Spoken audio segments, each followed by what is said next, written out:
How's it going, everybody? This is the Nitty Gritty. My name is Chad. With me is Leonard, and this is a show about wrestling. And this week, instead of one of our full-length episodes, we are going to be giving you one of our random match reviews.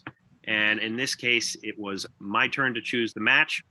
And the match that I chose was Ric Flair versus Ricky Steamboat in Landover, Maryland from March 18th, 1989. And just a little bit of backstory as to how I came to discover this match. So in researching some of our, best of the decade matches, there's a Wikipedia page that lists all the 5-star and above matches that Dave Meltzer awarded with the Wrestling Observer newsletter. And in going through the 80s matches, I noticed in the middle of the Flair Steamboat trilogy in 1989, there was this match from Landover, Maryland that didn't have a link to it, but that it was awarded 6 stars. And the other matches of that trilogy, the ones that people have seen, were all awarded 5 stars. So I was intrigued, and I was like, I wonder if this match is available anywhere. But the match would have got 7 stars in the Tokyo Dome. That's correct. Obviously, that goes without saying. And so I found the match on YouTube, and we'll discuss that. But just a little bit of backstory as to this match in terms of how it relates to Dave Meltzer. He had been tweeting out some things, I guess, around the same time that he was rating some of the matches between Okada and Kenny Omega. And those matches, if you don't know, several of them are above 5 stars. One we mentioned is 7, one is 6. And I guess that caused a little bit of a stir when it would first go down. And he, being Dave Meltzer, tweeted out the following. Actually, I'm sorry. He wrote in his newsletter back in 1989, but he tweeted about that particular newsletter, which is, quote, Steamboat pinned Flair in 32 minutes of a match which blew the top off the 5-star scale. This match was significantly better than their Chicago match and deserves something like 5.5 to 6 stars as a fair grade. Those in the know were amazed at how good this match was, particularly when they realized they had another match later that night in Philadelphia, which wasn't as good, but was still a fantastic match. And so he gave that match 4 3/4 stars in Philadelphia. Now, I couldn't find that one anywhere. But I guess, if he gave the original, the Landover one 5.5 and the Philadelphia one 4 3/4, basically his tweet was that back in 1989, Flair and Steamboat got 10 1/4 stars in one day. Well, they can't have a bad match. Nothing I've ever seen between them was horrible. Just the chemistry was off the charts between the two of them.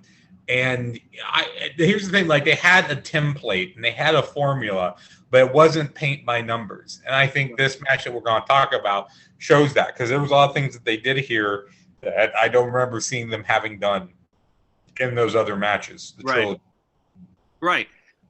So that's just some of the backstory here. And like I said, this match is available online on YouTube. You can find it. Now, unfortunately, the match doesn't have any commentary, although one could argue that it being these two guys, it doesn't necessarily need commentary. And it's a little grainy and kind of hard to watch in that manner. But I wonder, where did it come from? Because at one point, there's a notice on the bottom that says Keith Miles to Guest Services Portal 3. Yeah, I knew you were going to mention that. I was going to say something too. I almost wonder if this was like an in-house recording. That's what I'm thinking. Somehow survived. And then toward the end of the match, there's basketball audio leaking through it. Yeah. You hear it's the tail end of a Bullets game that keeps repeating. Like it's something leaking through on the in-house camera. But that's what it seems to be. And I want a T-shirt that says Keith Miles to Guest Services Portal 3. We should absolutely make that. And, 5 other people would buy it who have seen this match. And we would know all 5 of them. That's So I was looking forward to watching this because to me, this is seriously a like a diamond in the rough situation. Right, yeah. I mean, the 1989 trilogy is often regarded as some of the greatest matches of all time, rightly so. Right, yeah. I mean, that was my number one match when we talked about our greatest matches of the '80s. Was the blow-off, was the Clash of the Champions 2 out of 3 falls. Right, and so getting to watch this was definitely a pleasure, and so we'll just go over some of the things that they do in this match. But you have, like you said, they work with somewhat of a formula, but they do some different things. Like early on, you have pinning attempts using the ropes by Ric Flair. Which, there's one I'd never seen him do it before. I don't even know what you would quite call the pin, but it's one where he's got Steamboat on his back with his legs in the air. Yeah. And Flair's got his foot in the ropes for leverage. I've seen that type of pin before, very rarely. But for Flair to have his foot on the ropes with that was unique. I don't think I'd ever seen that before. The way it was done was definitely unique. So Hiro Matsuda is on at ringside with Ric Flair, and he gets it took me a while to figure out who that was because I knew it wasn't J.J. Dillon. It was too thin. Yeah. And then I was trying to because I thought Matsuda had come in after this, but no, this was the period that, for those of you who don't know, at one point Hiro Matsuda had aligned himself with the Four Horsemen. It was some sort of like Japanese corporation had bought into the Horsemen. I forget exactly what the name of it was. Oh yeah, I forgot about that. But but that's why Matsuda was serving as a manager for Flair, and he does get involved. This is one thing that surprised me is that he's just outside the ring, and Steamboat just like picks him up and slaps him at one point. Yeah, and he gets into a fight with Tommy Young too. Like Steamboat is aggressively heelish in this match to a degree. Yeah, he does some aggressive things for sure. And for those who don't know, if memory serves correct, Hiro Matsuda is the one that when Hulk Hogan first got into the business, he broke Hogan's leg. I believe so. Yes, pretty sure it's the same guy. So he's a tough dude. You see Ric Flair get the figure 4 with a little bit of leverage. At one point, like I said, Matsuda gets involved and hits Steamboat. There's a lot of good knee work on Steamboat by Flair throughout this. Mm-hmm.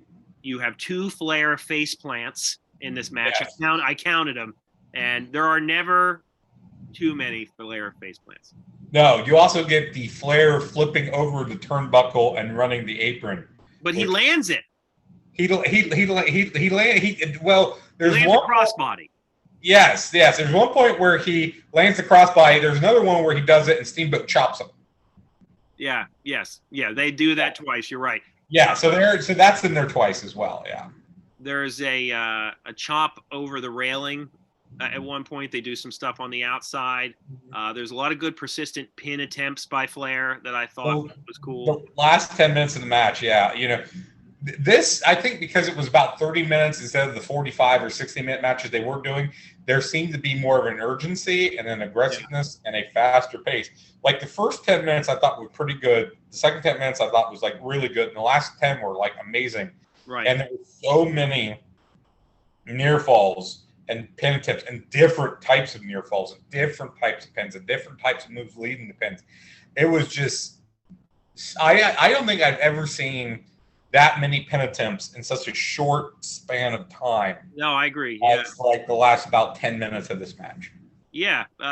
They at one point I thought it was a weird thing, and I guess so Tommy Young at one point kicks Flair off of the ropes. Now Flair is the one suffering through the submission hold at the time. I believe it's Steamboat with a figure 4. And Flair gets a hold of the ropes, but Tommy Young just kicks him off. And I'm wondering why, other than maybe it's in a response to like some of the, heelish cheating by Matsuda and Flair. Yeah. Well, there is a sunset flip, and a great sunset flip that Steamboat gets over top the ropes back into the ring, and Flair grabs the ropes. And people might remember a while back, I had asked about that to Jim Cornette, and that was on Jim Cornette's podcast, why a referee would smack the hands off the ropes of a heel on a sunset flip pin. That's right, yeah. I had seen with Ric Flair several times. And he said it's something that has kind of gotten lost, the idea of, and you see that in this match, that it's the old Popeye thing of I've had all I can stands and I can't stands anymore. Right. And it's the idea of the accumulative cheating by Flair, and again the animosity that he and that Ric Flair, Tommy Young, greatest referee wrestling combo ever. Yeah.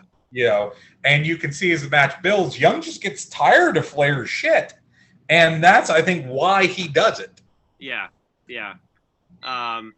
There's another spot that I really liked where we mentioned Steamboat being aggressive, and there's one point where it feels like he does elbows to the leg for like a good 2 minutes straight. Yeah. There's great leg work by both of the guys in this one, particularly Flair, but Steamboat gets in on it too. Yeah, and so you see two cross bodies, one by Flair, one by Steamboat, and the match ends on a small package because Steamboat is the champion in here, and he retains. And it's a really, really good match. I would love for somebody to clean up this footage and maybe do a commentary over it. I think that it would be fun to do, and both guys are still alive. So, that's definitely something I would like to see happen. But the big question here, Leonard, is do you agree that this match is better than the other matches in the trilogy? I would put it close, not as good as the 2 out of 3 falls from Clash, and probably right around the other two. To me, the grainy footage kind of makes it a little hard to watch. Yeah. There's a weird segment where Flair takes a walk at one point, and then Young comes and gets him and brings him back, and that kind of breaks up things a little bit. And I can definitely see where you could go, oh, this is amazing, on a few different elements. One, oh, this is like a hidden gem of a match, as you said. Two, especially the end of it. But I was thinking I would go maybe 4.5 to 4 3/4 on a 5-star scale. There are just a few things to me here that feel just a little bit off, like Flair walking out, the aggressiveness from Steamboat, kind of some of the I don't want to say interference, but what Tommy Young does, right? Things like that just feel a little bit off. And again, it's a half hour as opposed to 45 minutes to an hour. Not that you can't have a great 5-star match in 30 minutes. And I think this does benefit them because, like I said, there's an aggressiveness and an intensity and such, which is great. But I don't know. There's something here to me that doesn't feel quite as good. And maybe it is the lack of commentary and the quality of the video. And it's hard for me to get into it because of those reasons. But I will go 4 3/4 stars for this. Yeah, no, I absolutely agree with you 100%. I would put it about on par with those other two. I would agree with you that the 2 out of 3 falls matches is the best. Yeah, I mean, for the reasons that you stated, I mean, when you consider the lack of commentary and the audio video issues, it's kind of hard to put this, exactly with those other matches, let alone above it.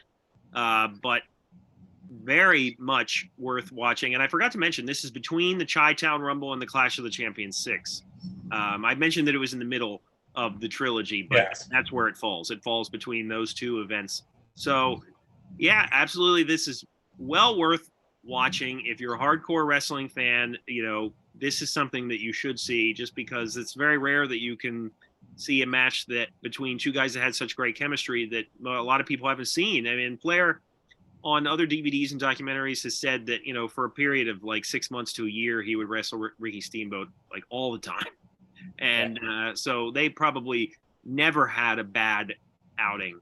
And consider this is a house show match too that was not for television. Right. And they will go out there and just tear the place down. I remember reading at one point, I forget where, but that Ricky Steamboat and Haku used to do like 60-minute Broadways on WWFC shows just for the hell of it, because nobody was there to tell them not to, really. Yeah, like listening to some of the podcasts and some of the stuff they would do on house shows just to get a tangent is fun. Like Mick Foley once said that he would do stuff, I forget who with, and it was a cage match or something, and Sacco went into the cage, and Sacco ended up getting the color. Which is just absurd. But anyway, house shows, you never know what you're going to see on house shows. Sometimes title changes every once in like a blue moon will you see a title change. Dan Weber and I went to a house show at the Wheeling Civic Center, and the main event was The Shield versus Kane, Daniel Bryan, and John Cena. And after the main event, Cena, Kane, and Bryan stayed in the ring and sang Take Me Home, Country Roads by John Denver. Nice. Can't go wrong there. And got the whole place singing. And this included Kane singing at a point where he wasn't, I think, this was after. It wasn't after he went back to the mask. He had got demasked and then went back. It would have been better if he had sang with the voice box thing. With the voice box. He didn't, but they were all singing, yes. All right. Well, if you've seen this match, let us know. And by all means, go watch it and then watch our show and let us know what you think of it. And check out our other segments, such as Segment Surgery and Stupid Questions, and our full-length episodes. We're also on Apple Podcasts and Spotify. For Leonard, my name is Chad. We will see you next time.